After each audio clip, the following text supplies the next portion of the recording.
বর্তমান বিজ্ঞানীরা কি বলেছেন?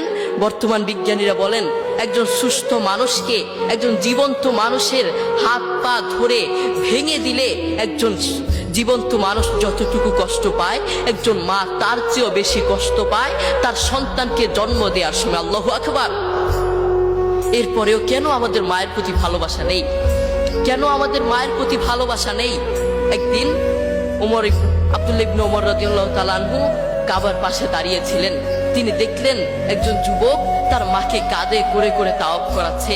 আব্দুল্লাহ ইবনে ওমর রাদিয়াল্লাহু তাআলা আনহু তার দিকে তাকিয়ে থাকলেন।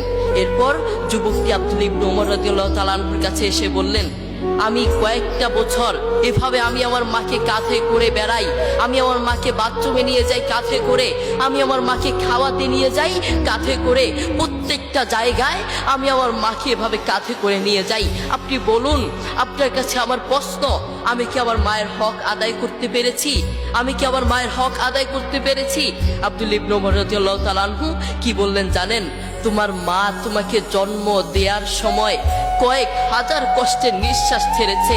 তুমি যদি সেই কয়েক হাজার কষ্টের নিঃশ্বাস থেকে একটি কষ্টের নিঃশ্বাসের হক আদায় করার জন্য কিয়ামত পর্যন্ত তোমার মাকে এভাবে কাঁধে করে বয়ে বেড়াও, কিয়ামত পর্যন্ত একটা কষ্টের নিঃশ্বাসের হক আদায় করতে পারবে না। আল্লাহু আকবার।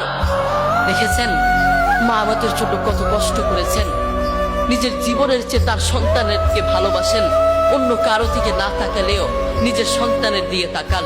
তবুও বহু কুলাঙ্গার সন্তান তার মাকে ঘর থেকে বের করে দেয়।